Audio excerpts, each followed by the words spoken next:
I've got James Morrison on the line with me from the UK. Thank you so much, James Morrison, for taking time and chatting to me. Yeah, that's all right, no worries.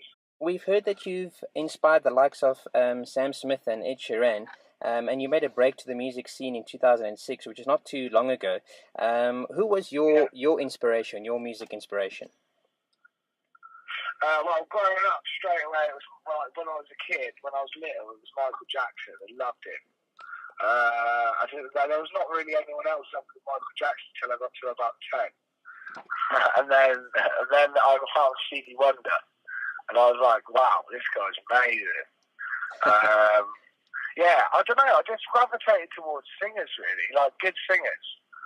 Whether it's like Sam Dave or Marvin Gaye, Sam Cooke, Van Morrison, Cat Stevens, Otis Redding, even like people like Leadbelly, just people with a tone or like a quality about their voice that makes me stop and listen. Like Eva Cassidy does it to me, or Aretha Franklin, or just, I don't know, yeah, just music that means you in some way, but mainly with voice.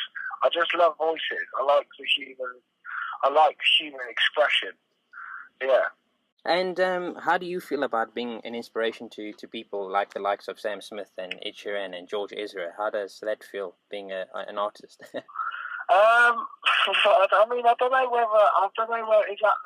whether that's them that have said that or whether that's just been what's sort of been put about in the media. But I think any musician that's got a sort of a liking for classic music and good melody and lyrics that say something clever but beautiful, you know, then yeah, I don't know. Then I suppose people will like it.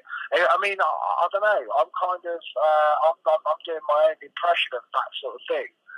So it's hard for me to say what it is about my own music, but I think, you know, I'm inspired by the same music that they're inspired by, which is just good classic music, whether it's R&B, whether it's soul, pop, rock, or just, you know, I don't know, it's like an amalgamation of all of that sort of, you know, all that music together, really. But I suppose it's just a male vocal that sings slightly R&B with a soul pop thing, and they're moaning about something. Moaning about some girl or something. It's like the role of the underdog as a male, I suppose. That's the role that I like. I like being the underdog in the song. I don't like being the one that's constantly on top and super confident. And I don't know. I always want to be like the underdog. Like I have to earn the love in the song. You know, I don't know. But yeah, I suppose it's just a mix of different musics that I like. It's the same as what they like. You know, for sure. It's the mix of white and black music together. Yeah. Okay. And like many stars, we've read that you've come from a difficult background. What inspired you to keep going and pursuing and to pursue your music career? Just because I didn't have anything else. I didn't really have anything else to lynch my hopes and dreams onto.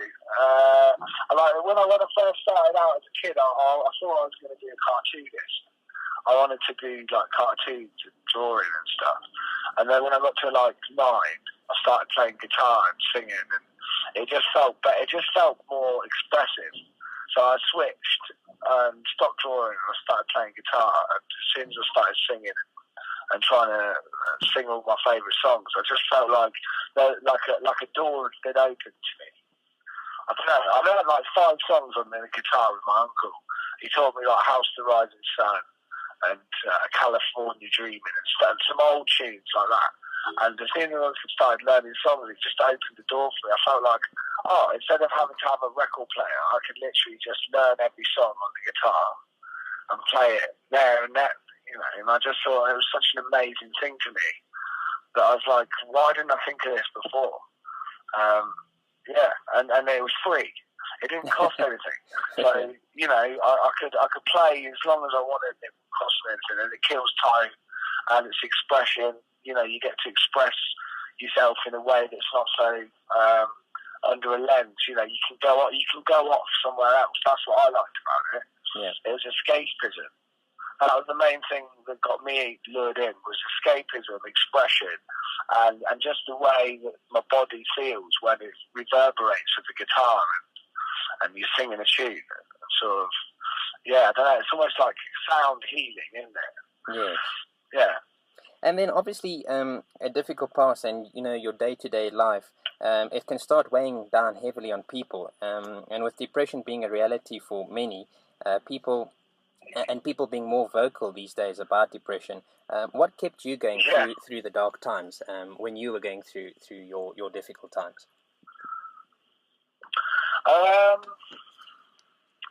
That's a good question. I don't know. I really don't. I think it's the little things that I ended up hanging on to. Like my kid, you know, obviously they're not little, but my kids, my little girl, she's a massive part of the reason why I would keep going without flinching, really. And just because of my upbringing, I was surrounded by depression and alcoholism and loads of other horrible things. And I suppose my emphasis of not going there fully is not wanting to subject my kid to what I went through. So it makes me deal with my issues on a day-to-day basis, because I don't want to leave anything unturned and then get to a problem in a few years because I haven't looked at myself honestly. Or I suppose you just got to look at yourself really honestly and brutally, and equally in a way that's supportive as well as critical.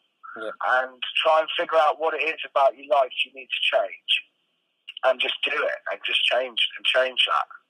And my problem was my outlook on myself, and I fixed that by being a dad, really, and staying at home and being a dad and centering myself as a person around my family and realising what my role is in my family.